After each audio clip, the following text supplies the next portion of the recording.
Arturo, buenas tardes. Muy buenas tardes, Julio. Un gusto saludarte y a todas las personas que nos hacen el favor, el honor de seguirnos esta tarde. Muchas gracias. Sí, Arturo, ¿cómo viviste la cuestión futbolera? ¿Cómo viste el resultado? ¿Cómo viste el ánimo social? ¿Qué nos dices, sea futbolero, sociológico, político o lo que tú nos quieras decir, Arturo?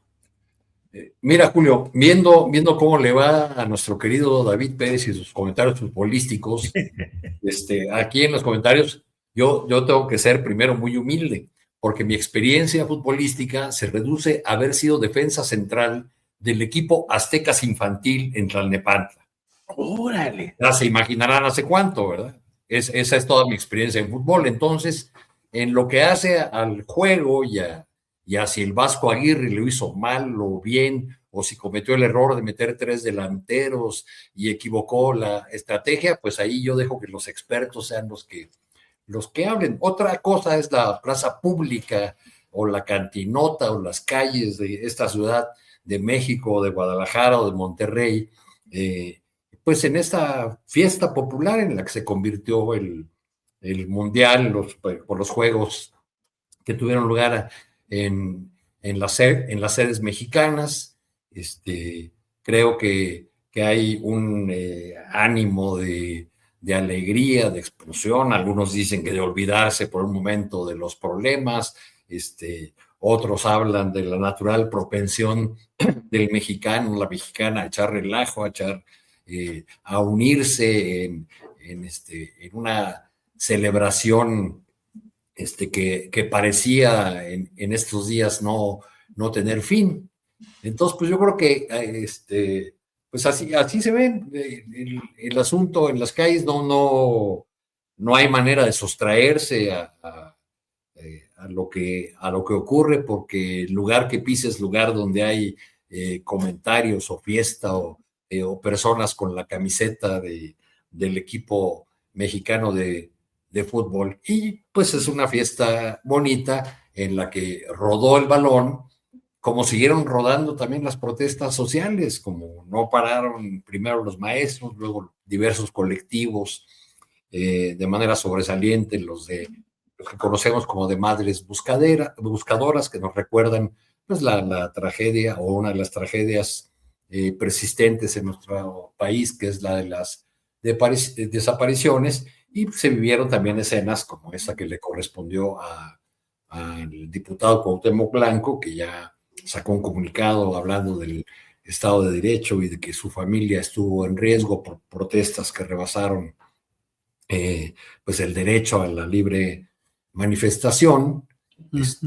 Lo que se vio en el video fue que pues, Cuauhtémoc, fiel a su carácter, pues se bajó en un plan muy echado para adelante y pues al ver las cámaras él mismo retrocedió, cosa que estuvo bien, pero pues son los costos de una persona que podría seguir siendo en este momento un gran ídolo de la afición mexicana en fútbol y que decidió incursionar en la política, o para ser más precisos, decidió incursionar en los cargos públicos que le dejaron buenos ingresos, más que en la política, porque no se le conocen talentos realmente como político. Bien, Arturo, gracias. Vamos a dar la bienvenida a Daniela Pastrana, que está por aquí. Daniela, buenas tardes. Hola, ¿cómo están? Qué gusto.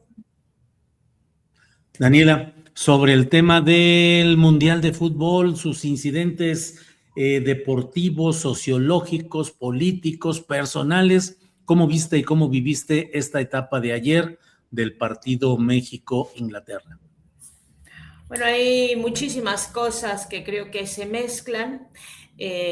A mí me impresionó, como saben, yo no he estado viendo los partidos del Mundial, es una decisión desde el Mundial de Qatar, pero ayer justamente aquí el equipo del Sinsonte y del diario pues se iba a juntar y pues ahí sí, pues uno dice, bueno, ¿no? Vamos a verlo con el equipo porque también eso es parte de las historias de este mundial. Y lo que yo vi fue una euforia y como Sí, una cosa muy, muy simpática, la verdad, casi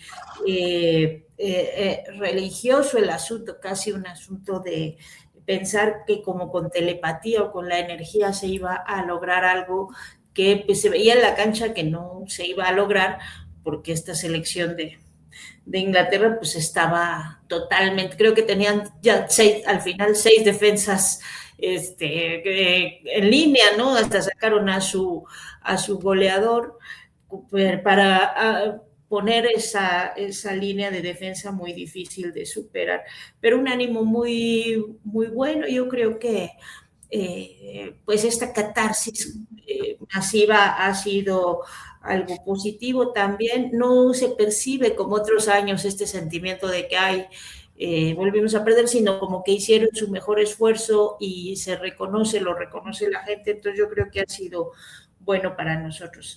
Por lo demás, pues el Mundial siendo una de las cosas más, o sea, la FIFA siendo una de las cosas más horribles que hayamos visto, lo último que tenemos es esto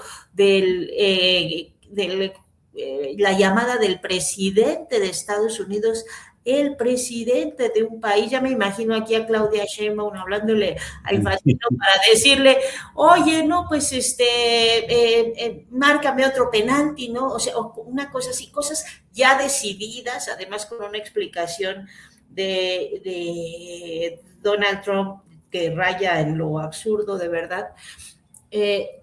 Interviniendo directamente en las acciones de la FIFA, para pasmo de todos, porque además ya hubo una apelación del equipo de Bélgica y ya hubo una decisión del Comité de Apelaciones de que no importa, de todas maneras se va a hacer lo que quiera el presidente de Estados Unidos. Creo que eso es lo peor que ha pasado de todas las cosas malas que puedan pasar. Eso es lo peor. Y que han sido bastantitas, Daniela. Muchísimas, muchísimas, pero esta sí ya es una intervención tan directa, tan absurda. Y la muy buena, que a mí de verdad todavía me tiene emocionada, todavía me tiene como muy conmovida, es esta reacción primero del entrenador del equipo de Egipto con la bandera de Palestina y la reacción que hubo en Palestina, que me parece de lo más conmovedor en medio de un genocidio, en medio de las ruinas total que les han dejado. ¿no? Consiguieron, buscaron el modo de ver el juego de Egipto. Y bueno, los festejos también un poco, con esto que tiene el deporte, ¿no? Que es generar emociones, y pues ahí surgieron todas las que tenían contenidas. Entonces, pues con sus extremos, este mundial. Bien, Daniela, gracias. Arturo Cano, aunque sea una reflexión rapidita, ¿crees que el ánimo social mexicano se mantendrá en buen estado a pesar de la derrota futbolística, o que nos puede entrar una cruda y una cierta depresión social, Arturo? No, yo creo que va a dominar el buen desempeño que tuvo la selección mexicana. O sea, no es fácil olvidar que pasó como primer lugar de su grupo, que no recibió goles, y bueno, pues hizo un buen juego con Inglaterra. Entonces creo que eso va a ayudar a que el ánimo social no decaiga a niveles de depresión José Alfredo Jiménezca, y que aunque naturalmente pues no habrá el mismo interés en lo que resta de esta justa deportiva, ya sin México en la cancha. Bien, Arturo, gracias. Daniela, respuesta rapidita, ¿crees que el ánimo decaiga o se sostenga? Bueno, el ánimo que vimos en la última semana de toda la gente con la playera, o sea, que realmente estaba desbordado, ese sí creo que no va a estar igual.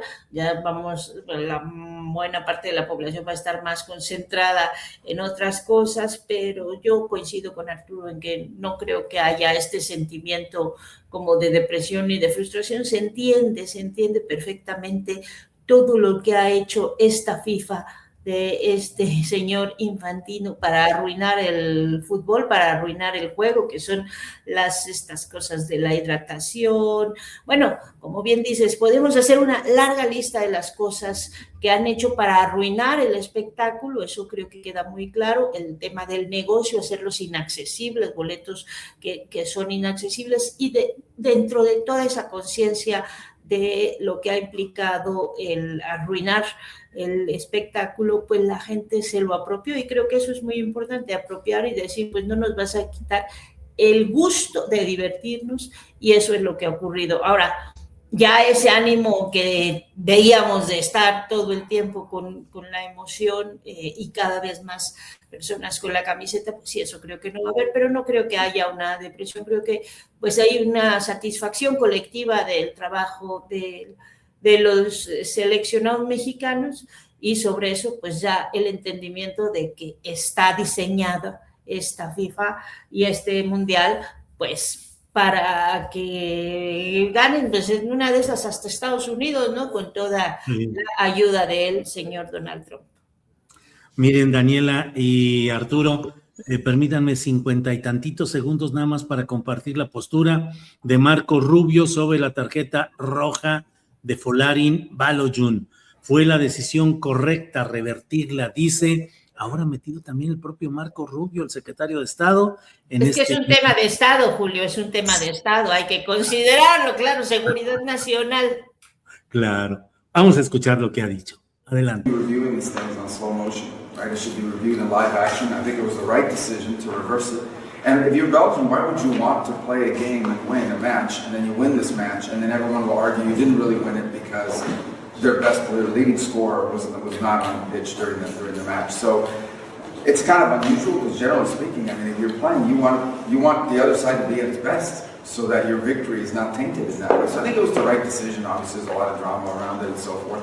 But I think it was the right decision to reverse it, because that decision initially, from everyone I've heard, I'm not an expert, you know, I don't claim to be an expert on soccer, but from everyone I've heard that knows about this, that they all say that, you know, the guy's head wasn't even looking down. It wasn't like he knew where he was stepping.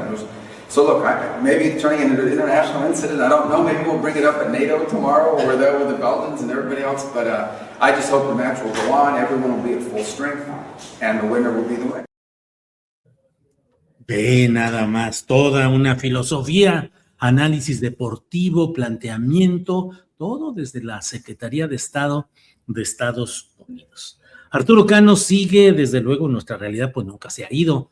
Por más que estemos metidos en la cuestión futbolera, pues siguen los temas ahí moviéndose y caminando. Me ha llamado la atención hoy, dimos la información hace unos minutos, la presidenta ha dicho que mañana va a dar a conocer o a recordar los posicionamientos respecto al asunto del Mayo Zambada y su secuestro de México a Estados Unidos, por las declaraciones que en su momento hizo el embajador Ken Salazar, lo que Estados Unidos respondió, y por otra parte también ante la evidencia videográfica de que se ha visto la avioneta en la que se hizo el transporte y los detalles.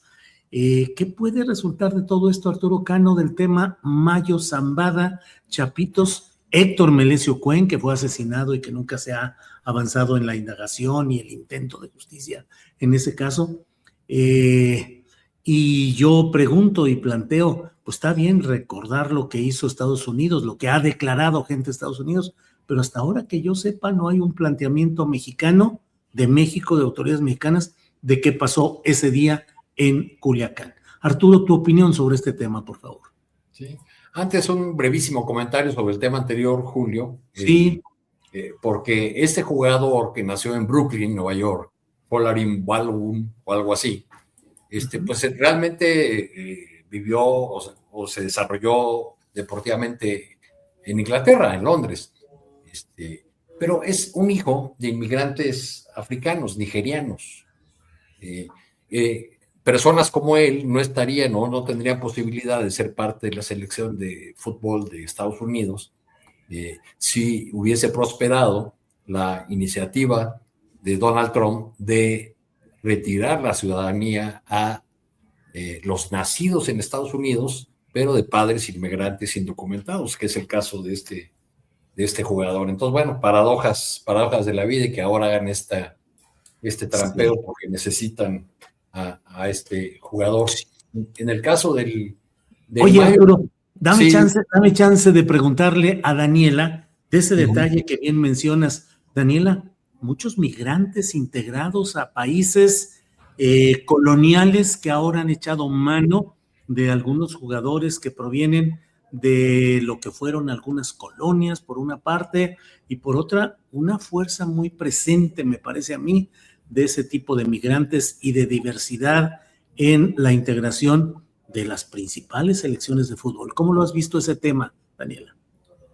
Bueno, incluso la de México, ¿no? Que tiene a uno de sus delanteros, pues a un naturalizado, un ciudadano colombiano naturalizado como mexicano y que fue figura importantísima. Quiñones.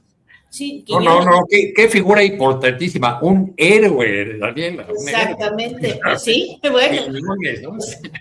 Pero a lo que voy es que ni siquiera, o sea, no solo es con temas de los que ya es suficientemente importante, de los países colonizadores que se hacen de los jugadores más talentosos, que hay un tema ahí de extractivismo con los países que consideran menores o colonizados, lo que sea, pero hay que bien poner a sus jugadores, ¿no? O sea, ese es un tema ya, pero en realidad hay una cada vez más integración de personas que a mí me parecería muy sana, de verdad, que pudiéramos olvidarnos de dónde naciste o no dónde naciste, pues es donde vives y qué es lo que vas o sea, y qué es lo que vas a aportar al lugar en el que vives, y ojalá eso se normalizara en todas nuestras comunidades y que no tuviéramos todos estos problemas de la xenofobia y el racismo que todavía laceran nuestras sociedades.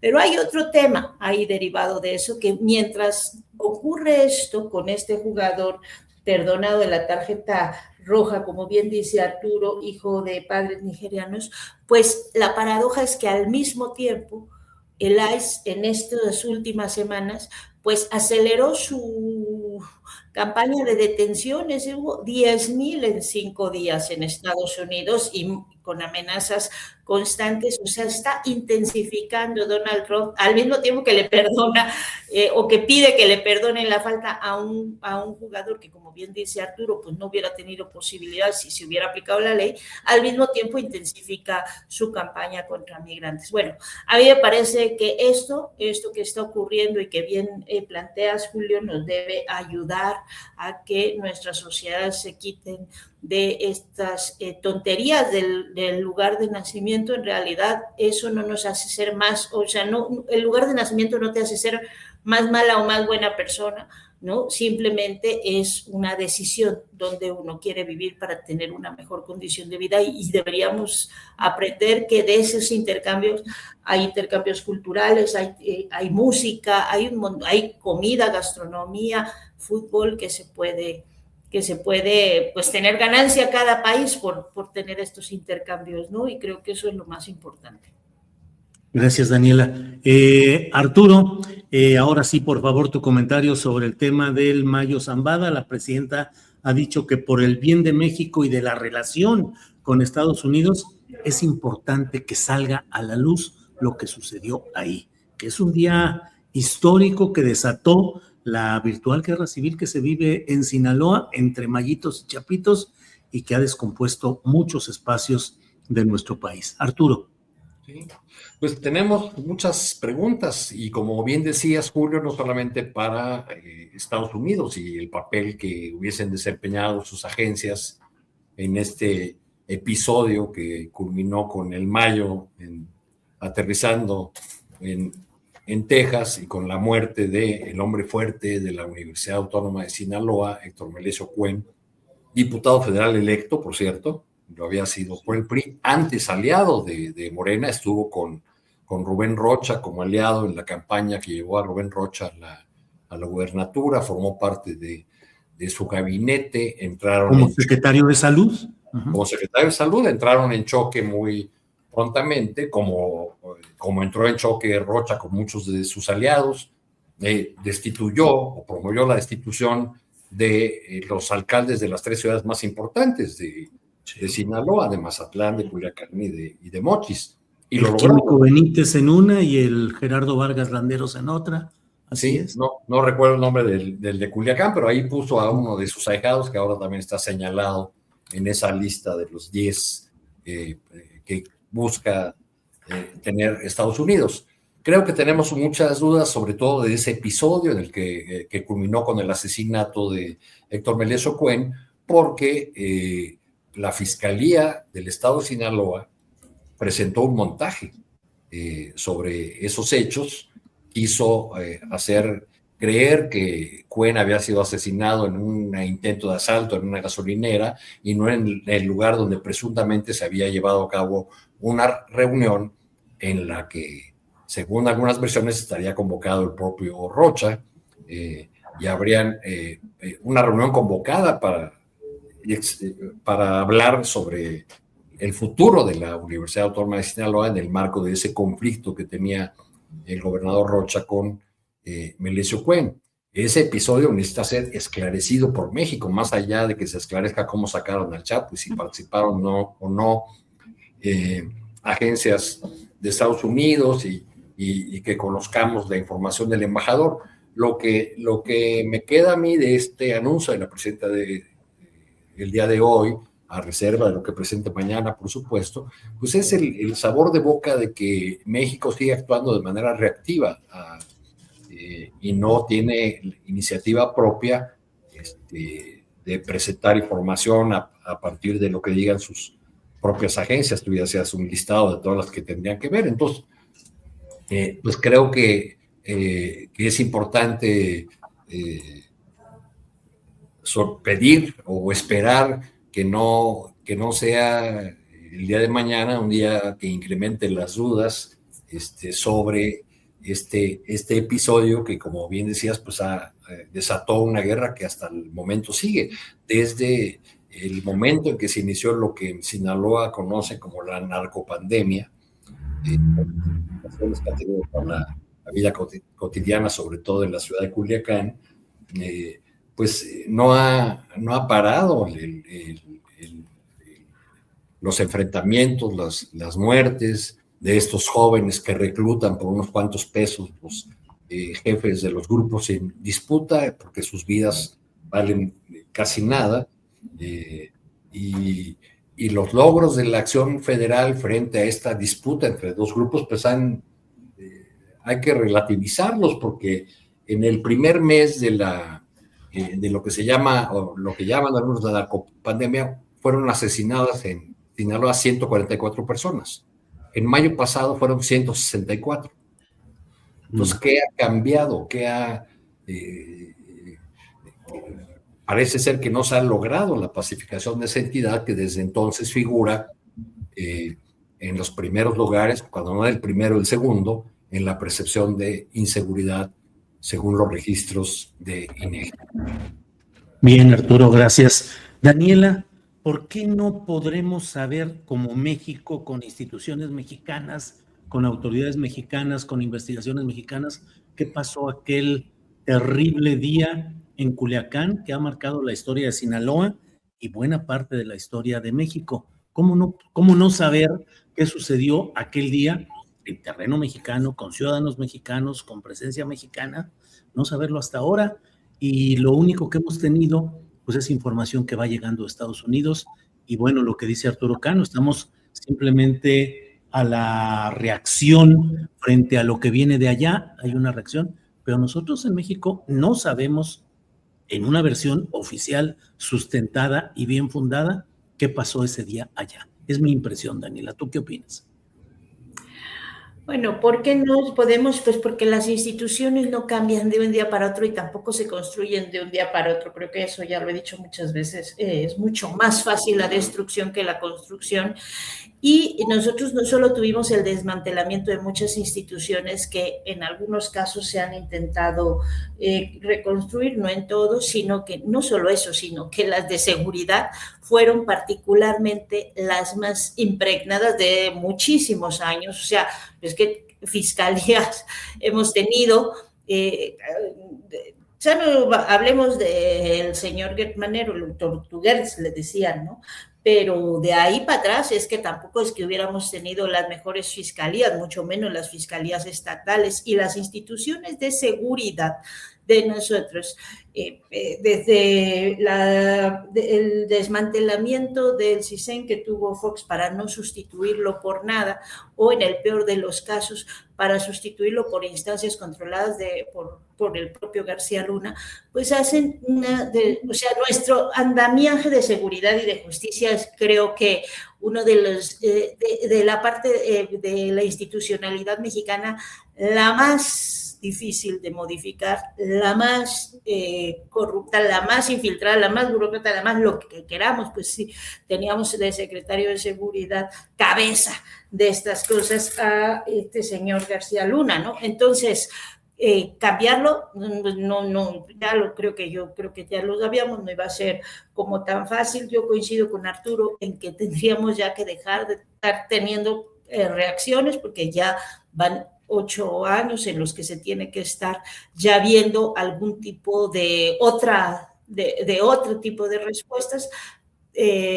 pero también me quedo con la reserva de que las instituciones de seguridad, las estatales, las fiscalías estatales, las secretarías de seguridad estatales, incluso las militares, pues son quizá las más difíciles de intervenir desde la institucionalidad de un proyecto político que busca cambiarlo. Son a las que más hay que ponerles atención, quizá por lo mismo, porque son las que están, pues son las que estaban más podridas, por decirle de algún modo, de todas, y mira que tan difíciles también ahí las competencias, pero las que estaban más intervenidas por distintos grupos de interés, pues ahí están.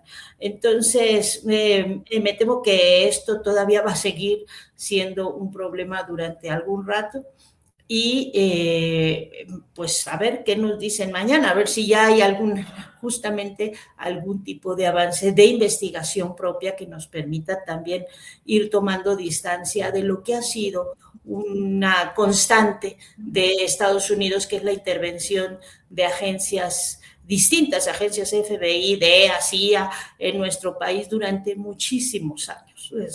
Muchas veces, además, con el aval de los propios gobiernos de México. Hay que recordar que hay 3 expresidentes que han sido ubicados como informantes de la CIA, pero pues no solo eso, sino los que les abrieron la puerta de capa, como Felipe Calderón o Ernesto Zedillo aquí. Entonces vamos a ver si ya tenemos avances. Yo voy a poner mucha atención en la información que dé mañana la presidenta, si ya podemos empezar a ver otro tipo de relaciones con estas dependencias. Bien, Daniela, gracias.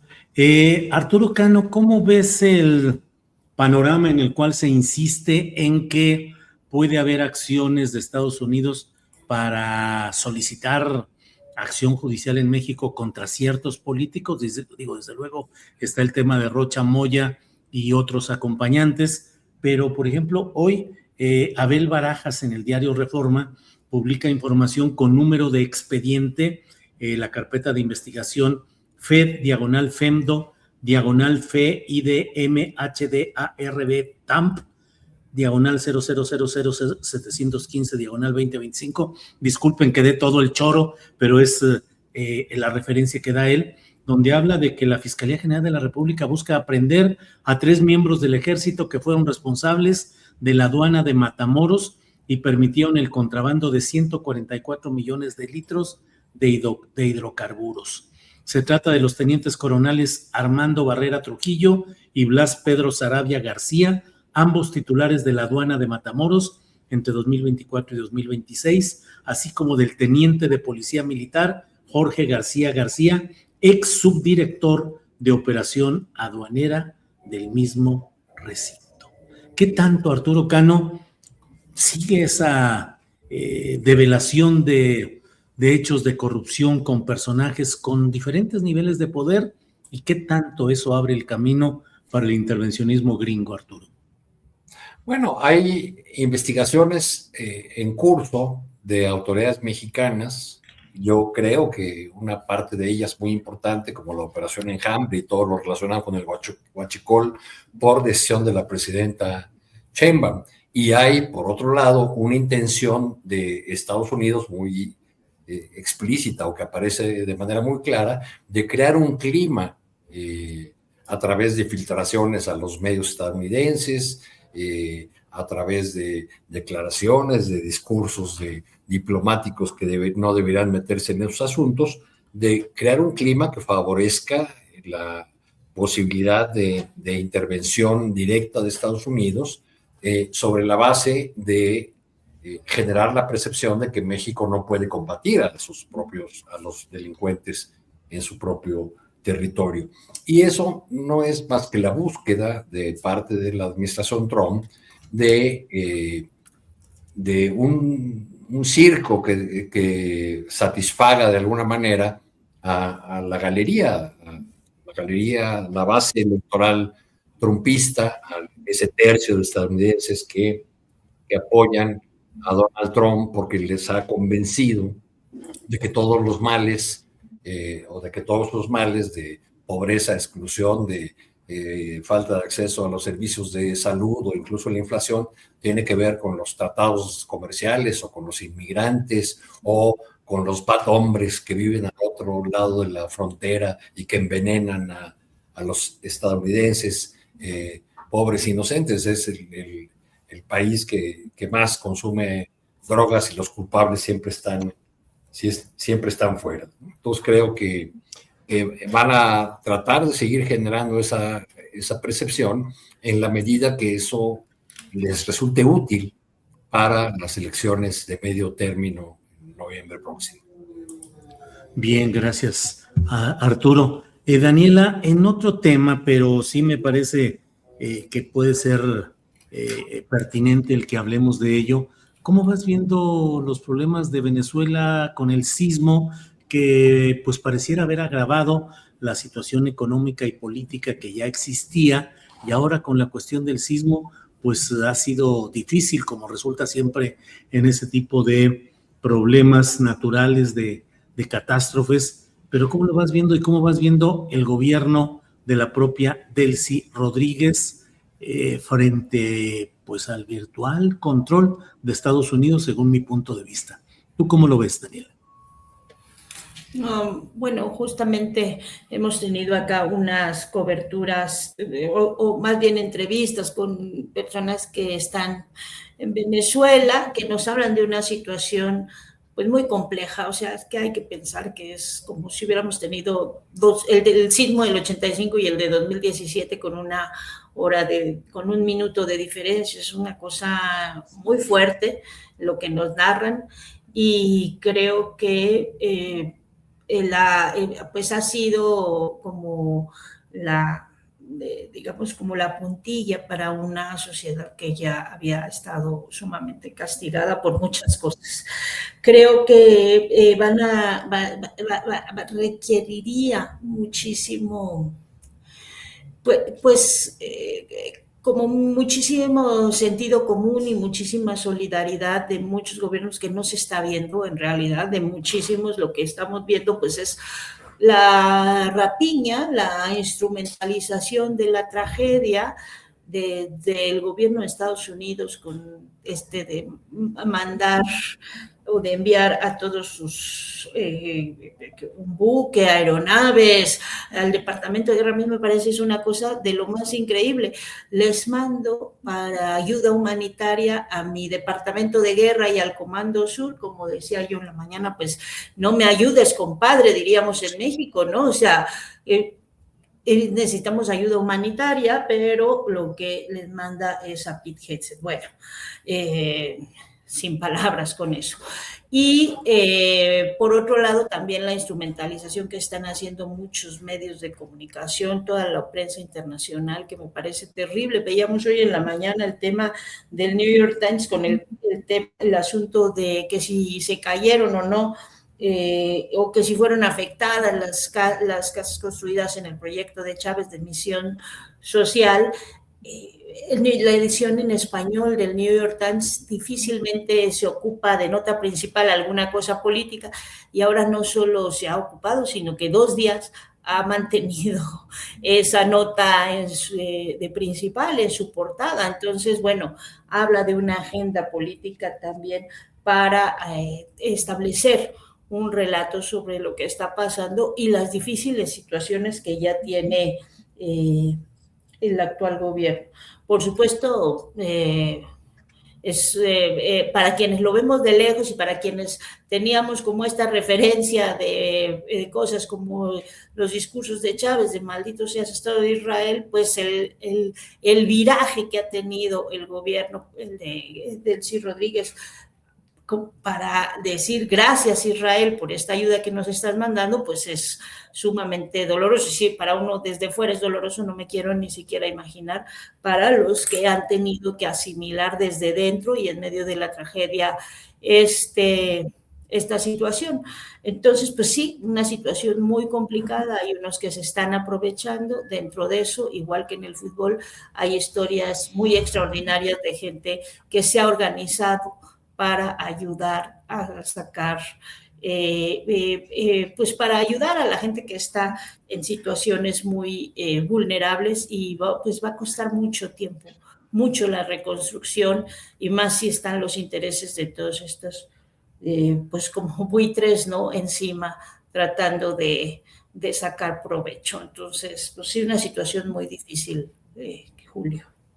Bien, Daniela, gracias. Arturo Cano, hoy en El País, versión México, se publica una nota muy interesante, me parece a mí, bajo la firma de Elia Castillo Jiménez, reportera que ha estado atenta al proceso del fracking, que ha dado a conocer oportunamente muchas informaciones sobre este tema, y hoy asegura primero que ya en estos días se va a dar ya a conocer el resultado del dictamen científico encargado por el gobierno de la presidenta Sheinbaum a un comité especializado, y que esto se va a presentar ya en los próximos días, ya abriendo la posibilidad del tal fracking sustentable o verde, como lo han dicho, y por otra parte que se está explorando la posibilidad de establecer una forma, un fideicomiso que mantenga la propiedad del Estado mexicano sobre sus yacimientos de gas, pero que abre el camino a inversión privada en general, nacional y extranjera, entre ella la de Estados Unidos. Y acabamos de tener también una entrevista con Carlos Manuel Juárez de Elefante Blanco, que hizo un reportaje en la Huasteca Potosina, donde comunidades indígenas están organizadas en contra de que se establezca dicho fracking. ¿Cómo ves esa batalla, Arturo, entre necesidades económicas o de desarrollo económico y preservación de medio ambiente y de vida cultural de comunidades, sobre todo indígenas, Arturo? Pues es el dilema que hace unos años, cuando era jefa de gobierno, le planteó su compañero de estudios en la UNAM, Álvaro García Linera, entonces vicepresidente de Bolivia, a la entonces jefa de gobierno, Claudia Sheinbaum. Le dijo, ¿cómo hacen o cómo piensan ustedes combinar esa necesidad de desarrollo de nuestros pueblos con el cuidado de la Pachamama? Una expresión muy usada por García Linera y por Evo Morales.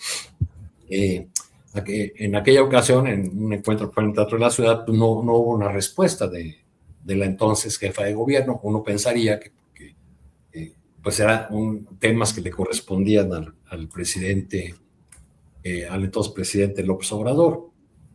Ahora quizá pues se va imponiendo el pragmatismo y la necesidad de contar con inversiones, dada la situación financiera delicada de Pemex, que con todo y los 4,000 millones de dólares que le ha metido Slim, sigue teniendo dificultades, y pues volvemos con esta pieza periodística que citas a la pregunta que nos hicimos desde que la presidenta puso en la mesa el tema de explorar el fracking. Si recuerdo bien, en aquella ocasión la presidenta planteó que la tecnología ha avanzado y que hay formas menos, digamos, dolorosas ambientalmente para extraer el crudo y el gas. Es sabido que esta técnica de fracturación hidráulica provoca serios daños ambientales y un consumo de agua altísimo. Entonces la presidenta planteaba que se creaba este comité técnico para evaluar si con nuevas tecnologías era posible disminuir el daño ambiental. Ninguna actividad como la extracción de la minería tiene cero daño ambiental, ya ni siquiera la construcción de un tren, lo vemos con el caso del Tren Maya, que tuvo que haber cambio de gobierno y una nueva semanal para que se reconocieran los daños, especialmente del tramo 5 del Tren Maya. Y antes de que me empiecen a decir que es una maravilla el Tren Maya, es la información oficial y una declaración de la propia Semarnat de los daños que hubo en mantos acuíferos en la península de Yucatán y cenotes.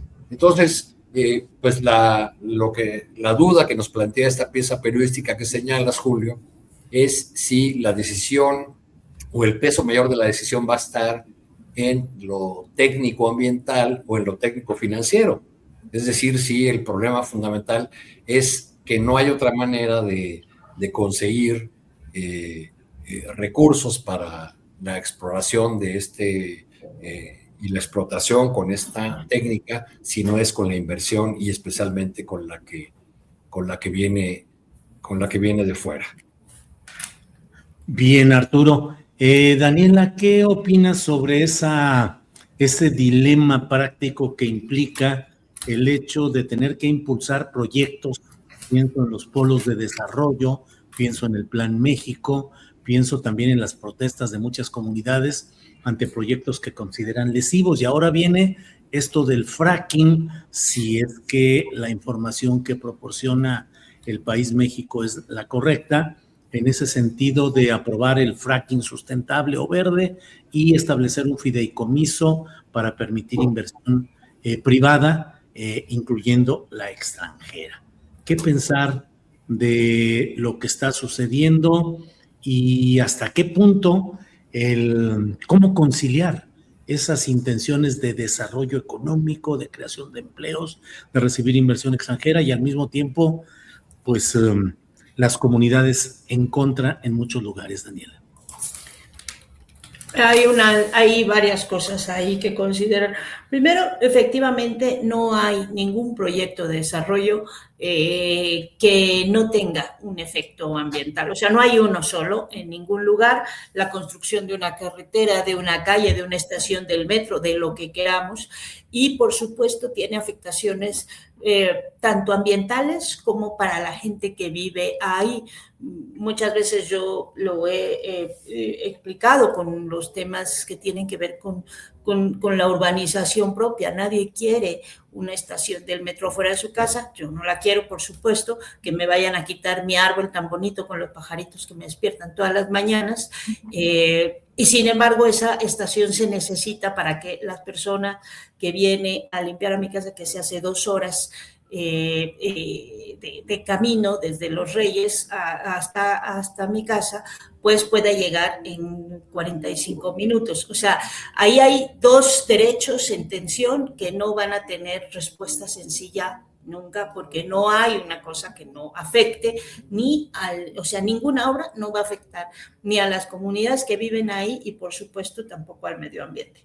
Ahora, hay de daños a daños, por supuesto, y el fracking está muy comprobado que es uno. Hasta ahora no nos han dado más información de este fracking sustentable, que hasta donde yo sé y hasta donde he conversado con la gente que sabe, pues no existe.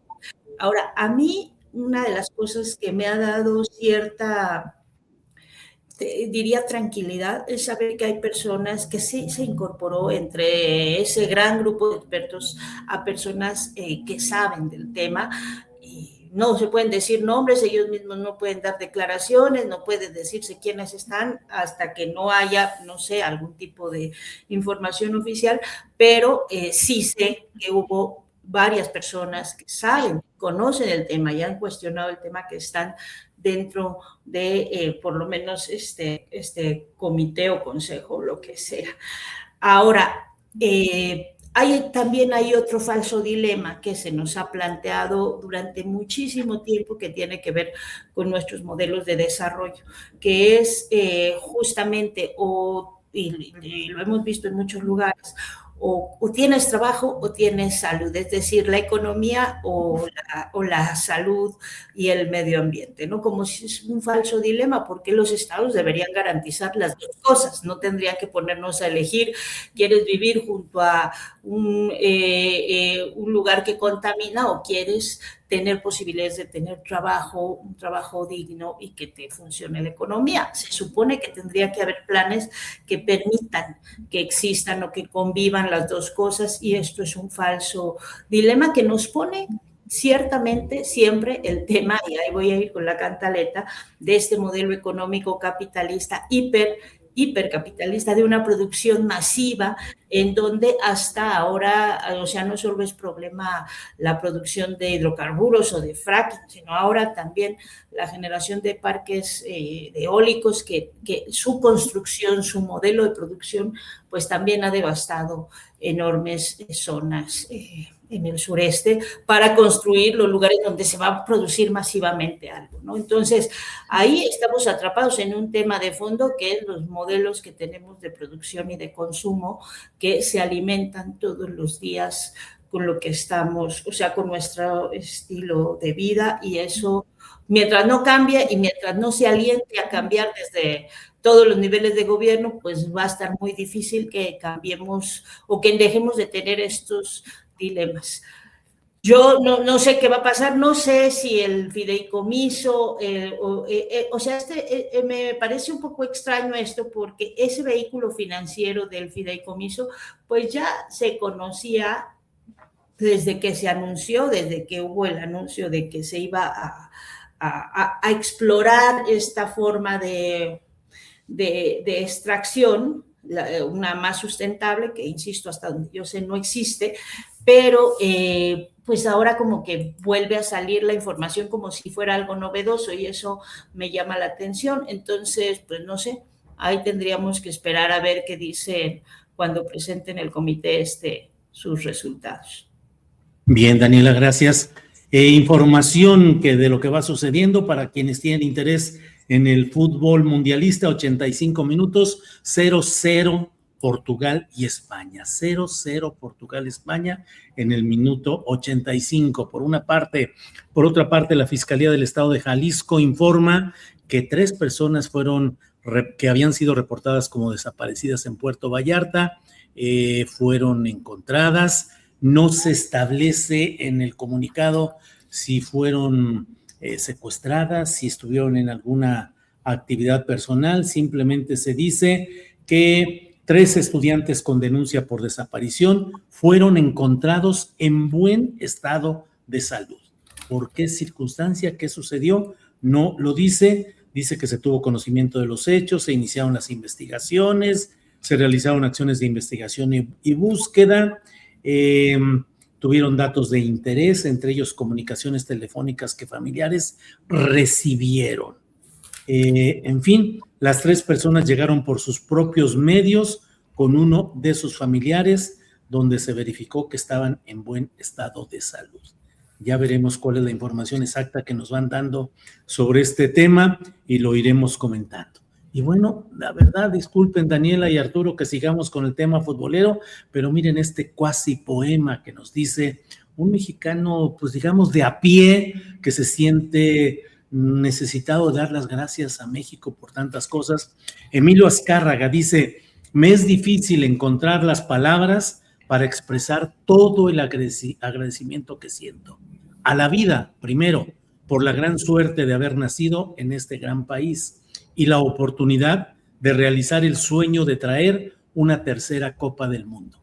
A mi familia por conseguir este sueño juntos, y a mi padre por construir la catedral del fútbol, a mis amigos y socios por el apoyo incondicional, a la selección nacional, en fin, hay una serie de elogios a la selección. Afuera de la cancha se jugó otro partido, no menos importante, y al que tengo que reconocer con toda humildad.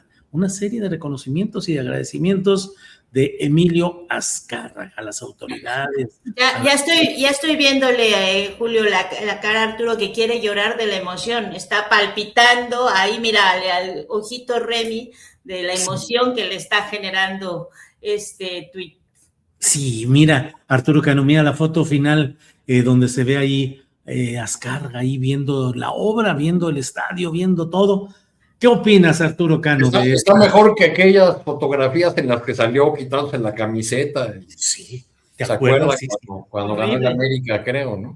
Sí, Bueno, pues por lo menos es un monumento al lugar común, aunque por lo menos mejor escrito que un artículo que leí, ya ven cómo soy de masoquista, de Margarita Zavala sobre el fútbol, ¿no? Que es un verdadero monumento al lugar común.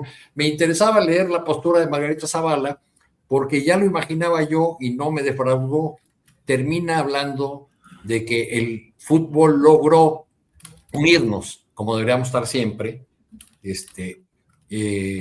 y que debemos recordarlo para no volver a caer en la división de aquel que nos polarizó, bla, bla, bla, bla, ¿no?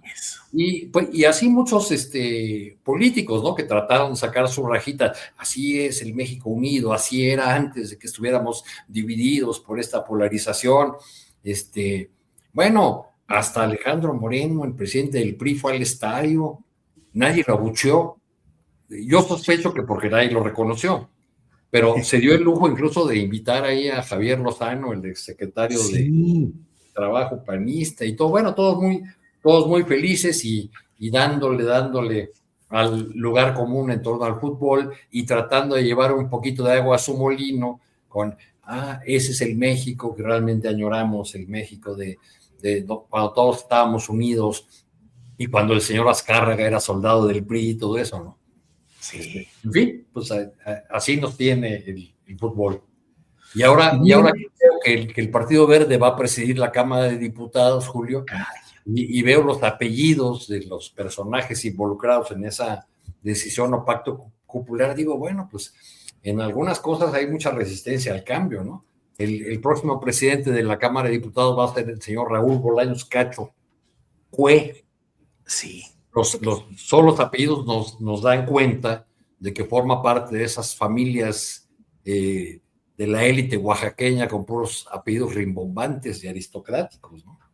Además, sí, Arturo Cano, este personaje del Partido Verde Ecologista fue el responsable de un intento de trampa verdaderamente vergonzosa cuando a última hora de una discusión legislativa sobre la reforma judicial en México, introdujo a última hora un artículo transitorio con el cual se pretendía que Arturo Saldívar Lelo de la REA continuara sin elección durante más tiempo del que le correspondía como presidente de la Suprema Corte de Justicia de la Nación. Ese fue Raúl Bolaños Cacho, que ya con decir del Verde Ecologista de México es mucho, pero además su propia historia es muy complicada. Pero además es muy bonito, Julio, que las dos personas que lo promueven, al menos en sus declaraciones públicas, diciendo que no hay que ningún otro del Verde se apunte, son Ricardo Monreal y el diputado Carlos Puente, zacatecano, que tiene en su hoja de vida,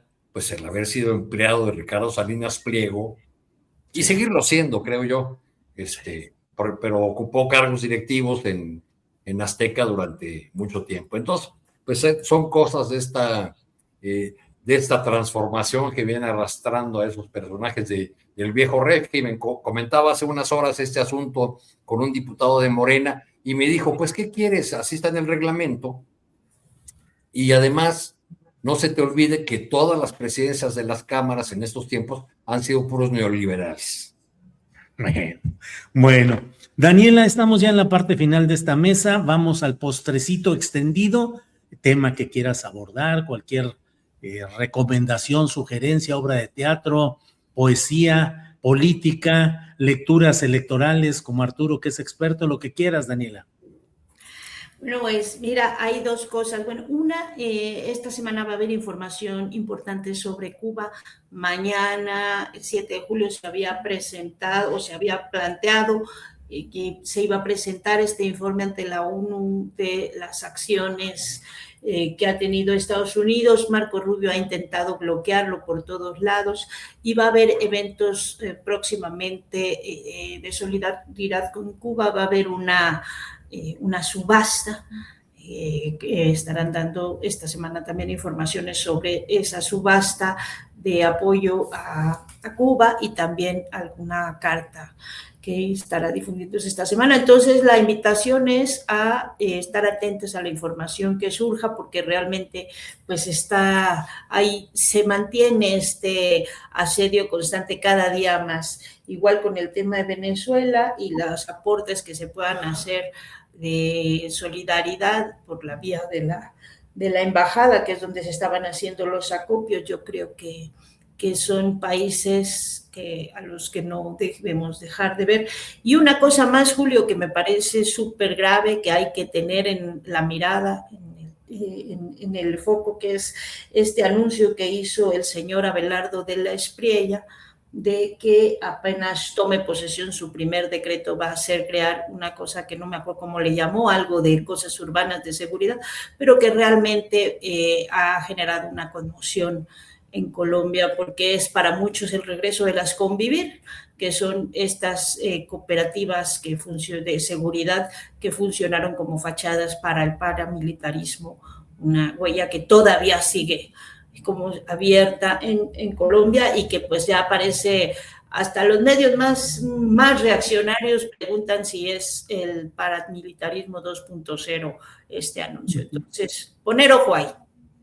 Bien, Daniela, gracias. A 2 minutos Portugal y Cristiano Ronaldo de quedar fuera del Mundial. En el minuto 90 ha anotado España, 6 minutos de tiempo añadido, y están 4 minutos justamente en este momento consumidos, de tal manera que menos de 2 minutos para que termine el partido, y quedaría fuera Portugal y Cristiano Ronaldo.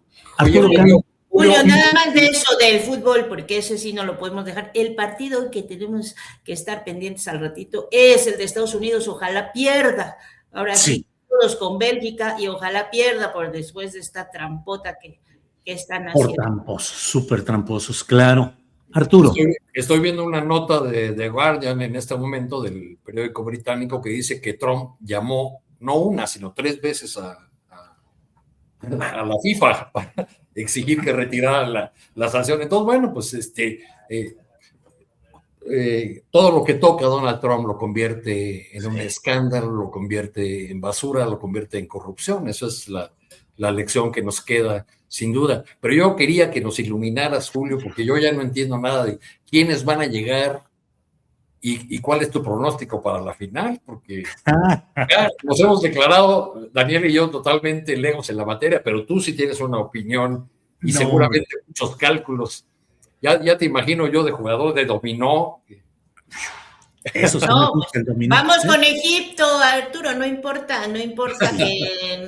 que eso, lo que digan los números, vamos con Egipto, por supuesto. Sí, ayer con Sol Ángel estábamos justamente en la noche diciendo cuáles son los equipos que nos quedan. Nos queda Marruecos, que ha estado jugando bien y que está haciendo bien las cosas. Nos queda Egipto, nos queda Colombia, y bueno, Argentina lo pongo aparte, pero digamos los que sentimentalmente puede estar uno con estas causas y estos equipos menores o de menos contundencia están ellos, pero bueno, pues la verdad es que todo está apuntando hacia Francia, España particularmente, y pues a mí me gustaría que ganara Francia, eso es lo que me gustaría, con todo y que Mbappé anda ahí haciendo a veces algunas declaraciones. Bueno, hoy una senadora colombiana le dijo de todo a Mbappé, que se había educado escuchando chimpancés, que comía leche, se tomaba leche de coco de chiquito, por haberse negado a saludar al portero, pues en las incidencias del fútbol. Pero bueno, por ahí voy, a ver qué sucede. Arturo, ya me pusiste. Bueno, ya veremos quién llega a la final, pero sí. Y te estaremos felicitando por aquí seguramente por tus acertados pronósticos. Y hoy que Bélgica le gane, que pase encima por Estados Unidos. Nos vemos pronto. Que estén bien. Gracias y hasta pronto. Hasta luego.